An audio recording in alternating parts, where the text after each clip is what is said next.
Okay. So what is it that the breathing does? So usually when we are breathing, the breathing affects and interferes with the heart rate.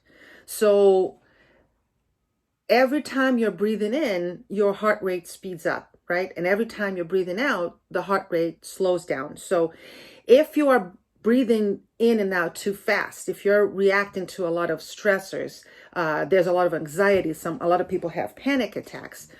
What is happening is that the breathing is usually a little labored, faster. The heart rate is usually fast as well. The sympathetic nervous system gets its name because it's sympathetic to the thoughts and the feelings. The feelings are going to respond to the thoughts. The sympathetic respond a lot to the feelings and to the limbic system. So how do you calm down something that it's automatic, right? How do you slow down your heart rate? It's like something, how do you do this? It's an automatic thing. The way you do this is by slowing down your breathing to a set, slow, and steady pace, right? We have many times I tell my patients that a lot of times therapists teach their patients to breathe in a certain pace. So a lot of people, I've seen this several times, people will tell you, so breathe in counting four, like 1, 2, 3, 4, you're breathing in.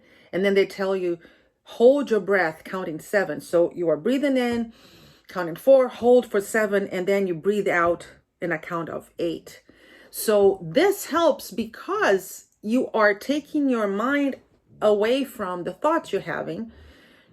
But my dog is here snoring somewhere. So it takes your mind away from your problems, and then it helps your body calm down. However, if you are breathing in and holding your breath and breathing out for too long, what you're doing is that you are depriving your brain from oxygen for way too long. The molecules of oxygen, they do not move from your lungs to the rest of your body by themselves. They need the carbon dioxide, the CO2, to be able to bind with those molecules of oxygen. And then the CO2 is what takes the oxygen from your lungs and distribute to your bloodstream and go to your brain, and you're able to function, right?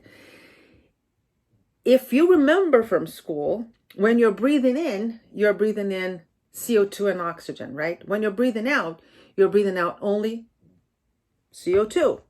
So if you are holding your breath for too long and you are breathing out too much CO2, what is happening to that ratio of CO2 and oxygen to your body? What's happening is that you don't have enough. So many times you don't have enough oxygen going around. So that's why sometimes people who are having a panic attack, who are hyperventilating like this, they feel like they're going to pass out.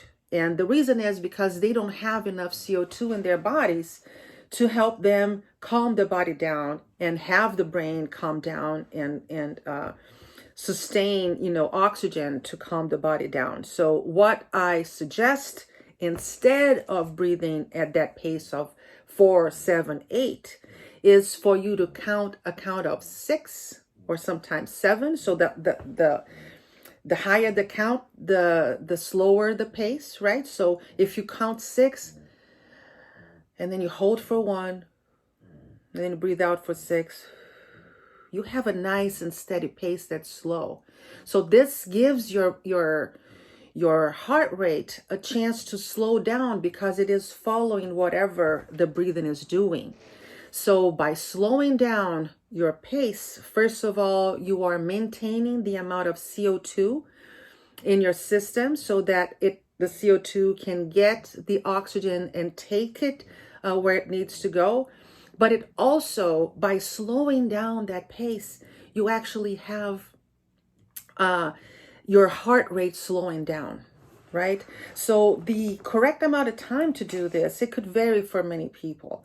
But I tell you that it takes an average of 5 minutes for your body to go from, okay, I'm here, I'm chilled, I'm relaxed, to I start going up, right? And then you see that starts going up, and then you start feeling, that anxiety, to reach the peak from I'm calm to I'm almost having a panic attack. It takes about 3 to 4 minutes. It stays there for a little bit, and then it starts going down. So what I would suggest is that you take at least 10 minutes while you are breathing in and out, so that you can actually get off that hump of somebody having a panic attack or in a very high bad anxiety attack.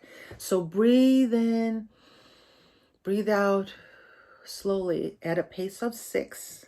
1, 6, 1. And that's really going to help you, calm down the body, so that your mind can actually catch on and help you.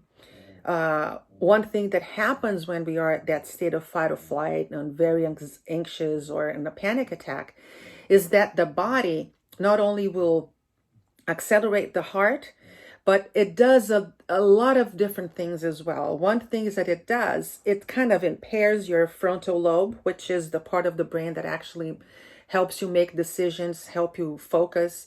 I don't know how many of you have noticed that when you are very anxious, it's very hard to make a decision.